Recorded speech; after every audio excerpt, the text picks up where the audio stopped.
વિશ્વાસ વગર કથા સાંભળવી, કીર્તન સાંભળવું, ભજન સાંભળવું કે કોઈ પણ વાર્તા સાંભળવી, અરે પણ કોઈ કાર્ય તમે વિશ્વાસ વગર કરો તો આની સફળતા મળતી નથી. સફળતા ક્યારે મળે કે તમે પૂરા ભાવ અને શ્રદ્ધાથી જો કરો તો આનું ફળ મળે, એમનામ ફળ મળતું નથી. ભક્તિ છે વિશ્વાસની છે. વિશ્વાસ, શ્રદ્ધા આ પાયા છે. ચાર પાયાની અંદર એક વિશ્વાસનો પાયો, બીજો શ્રદ્ધાનો પાયો, સમર્પણ,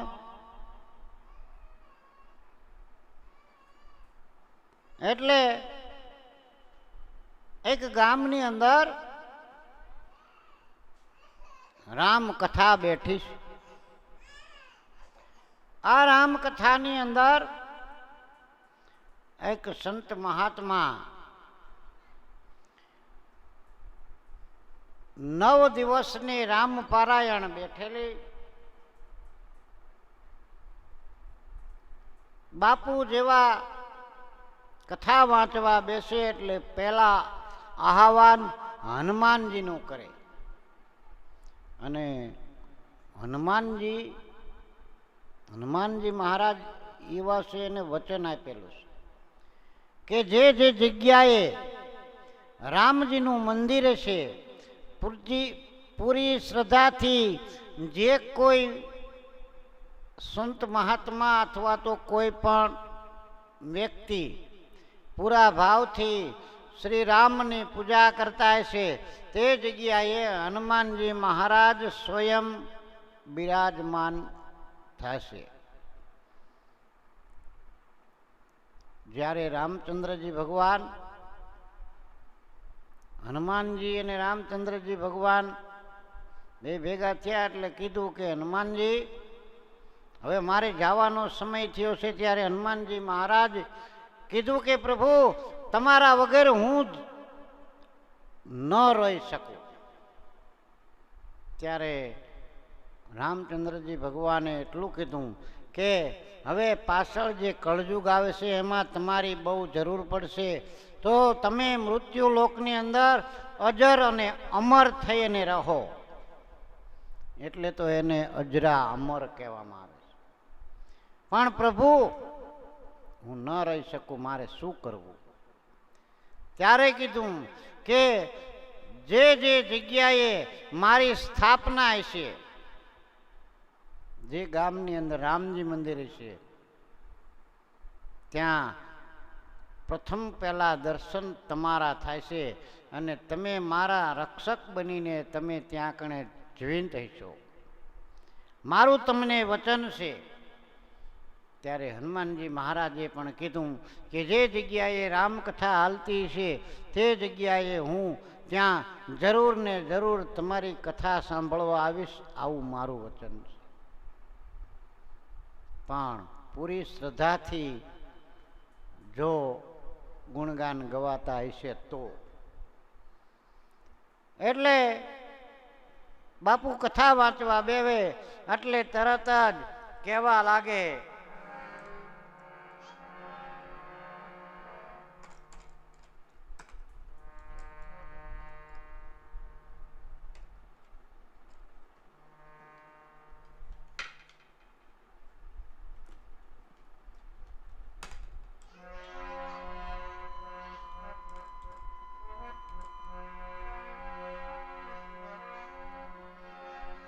આયે હનુમંત વિરાજીએ,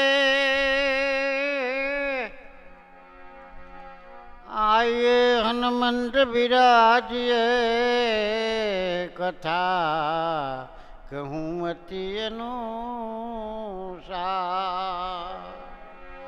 પ્રેમ સહિત ગાદી ધરું, પધારીએ પવન કુમાર.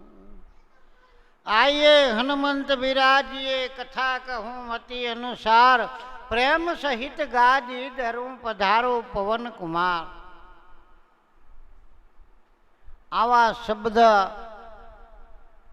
કાયમને માટે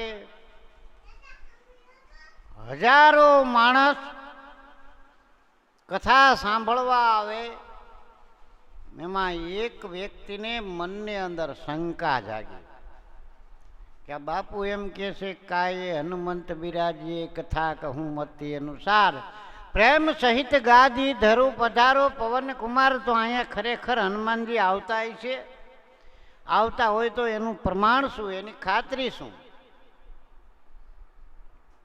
એટલે ઘણા દિવસ મનમાં વિચાર કર્યો. 8 દિવસ પૂરા થયા એટલે બાપુ પાસે જઈને નમસ્કાર કરીને બાપુને કીધું કે બાપુ બોલો ને,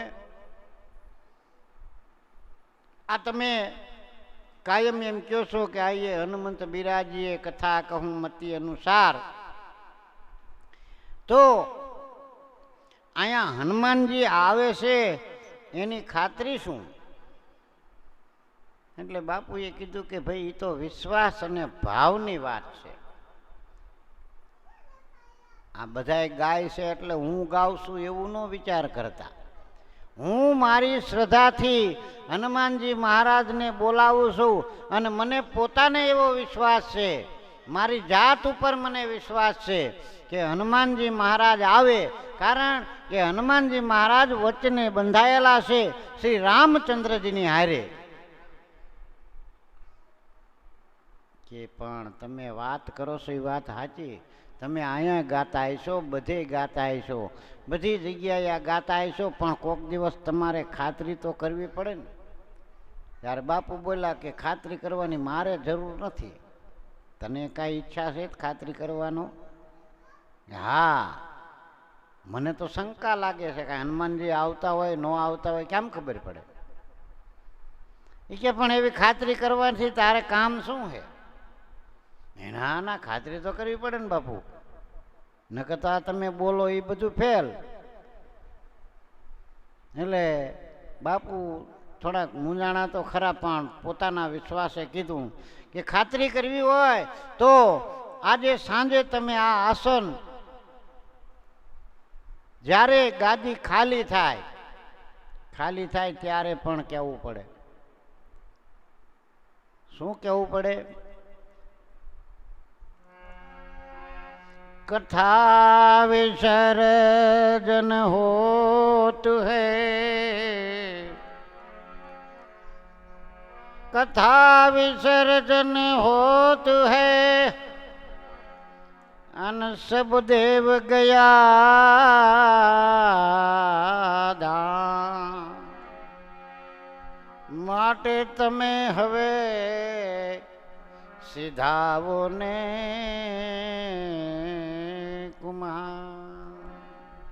કથા વિસર્જન હોત હે. કથા વિસર્જન થાય એટલે જે દેવી દેવતા કથા માટે સાંભળવા આવ્યા હોય, આપણે જાણતા હોય ન જાણતા હોય, પણ બધાને વિસર્જન કરી નથી બેનો ગાતા. શું ગાય છે? સતસંગમાંથી રજા લઈને સૌને જય શ્રી કૃષ્ણ છે. સત્સંગમાં રજા લઈને સૌને જય શ્રી કૃષ્ણ છે. આજે વેલા આવીએ ને કાલે વેલા આવજો. આજે સૌને જય શ્રી કૃષ્ણ, કાલે વેલા આવજો. આજ બધાને જય શ્રી કૃષ્ણ, કાલે પાછા વેલા વેલા પધારજો. એટલે સર્વે દેવી દેવતાને પણ વિસર્જન રજા આપવી પડે. એમ જ્યારે હું હનુમાનજીને રજા આપું ત્યારે તમે આ આસન લઈ અને તમારા પોતાના ઘરે લઈને જાયજો. અને કાલે ટાઈમ થાય એ મોર તમારે આસન લઈને આવવાનું. ભલે બાપજી, પણ મારો હજી એક બીજો પ્રશ્ન છે કે કદાચ ઈ આસન હનુમાનજી મહારાજ બિરાજમાન થાય ને પછી તમે ઉપાડી ન શકો તો શું? નહીં કે બાપુ એ વાત તમારી સાચી કે હનુમાનજી મહારાજ બિરાજમાન થાય અને પછી જો એ આસન હું ઉપાડી ન શકું ને તો બાપજી હું તમારો સેવક થઈને તમારી કાયમ પૂજા પાઠ તમારી જિંદગી આખી સેવા કરીશ, મારું ઘર બાર મૂકીને. ભલે કદાચ હું આ આસન ઉપાડી લઉં તો તમે શું કરશો? ત્યારે બાપુએ કીધું કે હું તારો દાસ બની જઈશ. આ રામાયણ કથા, મહાભારત, ભાગવત, ગીતા કોઈ પણ વસ્તુ વાંચીશ નહીં, તારો દાસ બનીને તારી સેવા કરીશ. ભલે બાપજી. આવું બે બંધન કર્યું. પછી બીજા દિવસે જે કથાની અંદર માણસો આવતા હતા એના કરતા ડબલ માણસ આવ્યા. શું કામ? અડધા પેલાને જોવા આવ્યા, આ હાસો હે, આ હાસો હે. સાચા ખોટાના પારખા કરવા પડે.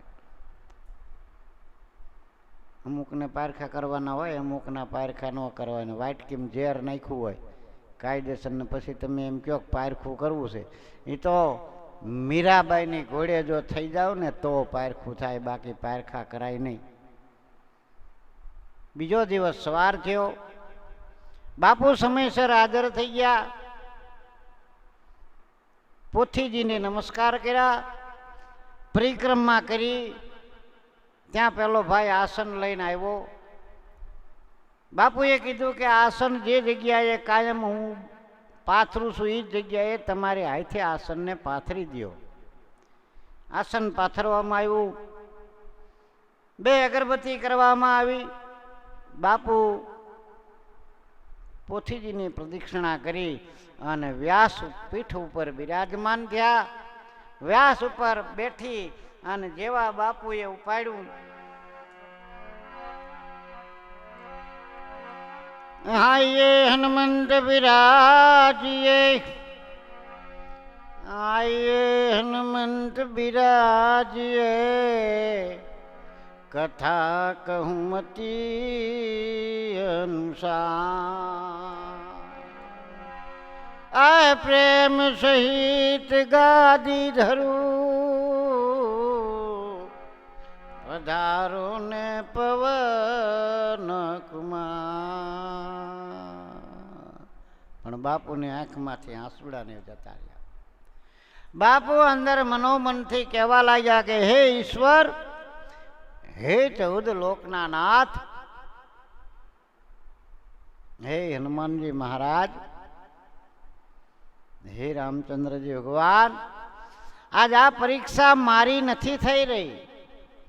આજ આ પરીક્ષા મારા ભાવની થઈ રહી છે, મારી શ્રદ્ધાની થઈ ગઈ છે, મારા વિશ્વાસની પરીક્ષા થઈ છે. અને ખાસ તો તમારી પરીક્ષા થઈ છે, તમે અહીંયા આવો છો કે નહીં. તો આ લાજ રાખવી એ તમારા હાથની વાત છે બાપ.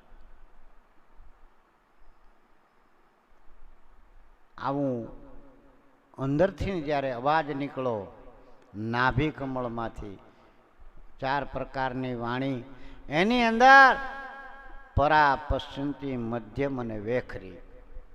અનુમાન કીધું હોય, સાનુમાન કીધું હોય એને વેખરી કહેવાય. ગુરુ કે અને જે કે બીજાએ કીધું હોય એ કર્યું કહેવાય. પણ જે આત્મામાંથી નીકળેલો, નાભીમાંથી નીકળેલો શબ્દ એ પોતાનો હોય, બીજાનો ન હોય. પણ એ ભાવનો હોય, ભક્તિનો હોય, શ્રદ્ધાનો હોય, સમર્પણનો હોય. આવું જ્યારે બાપુના અંતરાત્મામાંથી વાત નીકળી ત્યારે, જોકે કાયમ હનુમાનજી આવતા જ હોય જ તેઓ, અને હજી કદાચ કળી કાળની અંદર કોઈને જોકે એવું કહેવાય નહીં, કોક કરે તે કાંઈ નક્કી નહીં. એટલે પણ ભાવ રાખવો, વિશ્વાસ રાખવો. સાચી વાત ઈ. બાકી આજે કળયુગની અંદર જ્યાં રામકથા સાંભળાતી હોય, જ્યાં રામકથા બેઠી હોય ને ત્યાં સાક્ષાત હનુમાનજી મહારાજ હોય અને હોય એ મારો વિશ્વાસ છે. પણ ઓળખતા આપણને આવડવું પડે. બાકી તમે એમ કહો કે હનુમાનજી મહારાજે આ આસન બિરાજ્યું છે અહીંયા જ બેહવે એવું ન હોય. હનુમાનજી મહારાજ કથા સેલઈ સાંભળવા બેઠા હોય અને ક્યારેક ગાદી પાસે બેઠા હોય અને ક્યારેક તો તમારી બાજુમાં બેઠા હોય પણ તમને ખબર ન હોય. અને ન હોય તો આવડું મોટું કમઠાણ હાસવું ને એ ઘીરે 10 મહેમાન આવ્યા હોય ને ત્યારે એકવાર અખતરો કરીને તમારા ઘરનાને પૂછજો કે 10 જણાને રસોઈ કરવામાં કેમ થયું. અને અહીંયા લાખો માણસ જમીન વયા જાય ખબર નથી રહેતી. હનુમાનજી મહારાજ ન આવ્યા હોય તો બીજું કહેવાય શું? જ્યાં રામકથા સંભળાતી હોય ત્યાં હોય ને હોય જ. માટે કોઈએ એવો દાવો ન કરવો કે ન હોય એમ. પણ પરીક્ષા નહીં કરવાની કોઈને. હા એ તમને કહી દઉં, પરીક્ષામાં આપણને કારણ કે વિશ્વાસ હોય તો તમારે જવાનું, ન વિશ્વાસ હોય તો નહીં જવાનું. નહીં કે બાપુ તમને પરાયણે બોલાવે એવું ન હોય કે હાલો નાલો કથામાં બેહો તમે, કાંઈ હનુમાનજી આવ્યા છે ને અહીંયા આવ્યું છે ને. એ કોઈ સવાલ નથી. તમને વિશ્વાસ આવે તો બેહવાનું.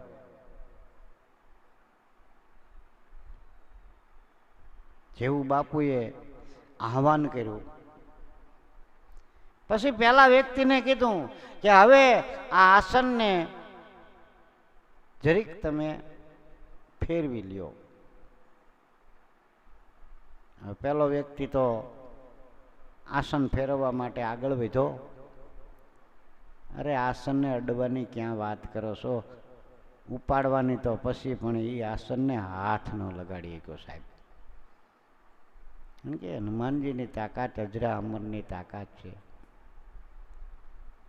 માણસે 3 વખત ટ્રાય કરી પણ 3 વખતની અંદર એક વાર પણ એ આસનને અડી ન શક્યો.